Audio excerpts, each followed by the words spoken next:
Reporter Haider bureau chief Chandrapur. अरे यार, अरे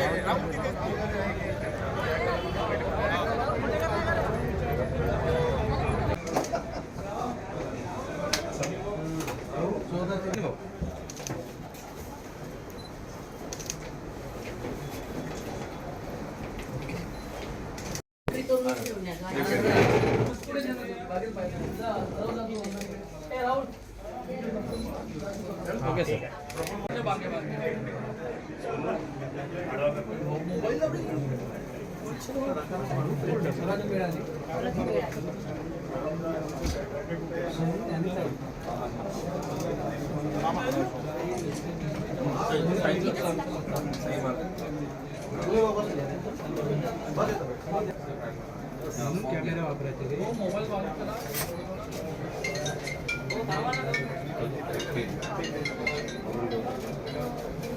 तुम्ही ना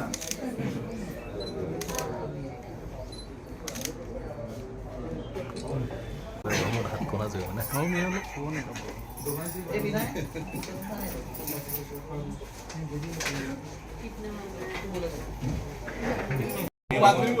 फोटो हो गया तो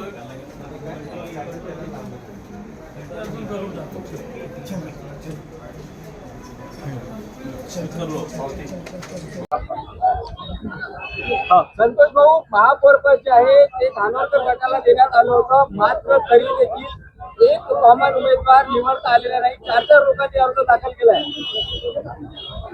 प्रक्रिया आहे ते, आणि जे महाराष्ट्र प्रदेश अध्यक्षांच्या आदेशानुसार आणि आमच्या खासदार प्रतिभाताई धानोरकर आणि विजयभाऊ वडेट्टीवार यांच्या नेतृत्वात आम्ही ही निवडणूक महापौर आणि उपमहापौरची लढवत आहोत। आणि त्याच्याकरता म्हणून आम्ही 4 उमेदवारांचा आज फॉर्म भरलेला आहे आणि 10 तारखेला याच्या बाबतीत स्पष्टता होईल की कोण उमेदवार राहील। उपमहापौरच उमेदवार का देता आलेला नाही?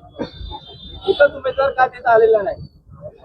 एकच उमेदवार, 4 फॉर्म भरलेले आहे, एक उमेदवार ठरवला जाईल ना।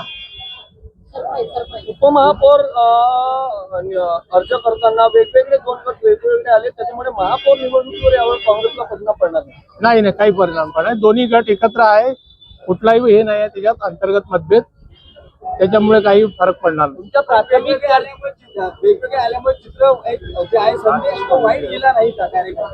नाही, तसं काही नाही, ते आम्ही आधी येऊन गेलो होतो, ते नंतर आले। त्याच्या तुम्ही सहकारी पक्षाला पद देतो म्हटलं तर जनविकास सेनेने उपमहापौर पदाचा अर्ज भरलाय। जो अजूनपर्यंत काही बोलणं झालेलं नाही आहे, तसं ते वरिष्ठ ठरवतील त्याप्रमाणे।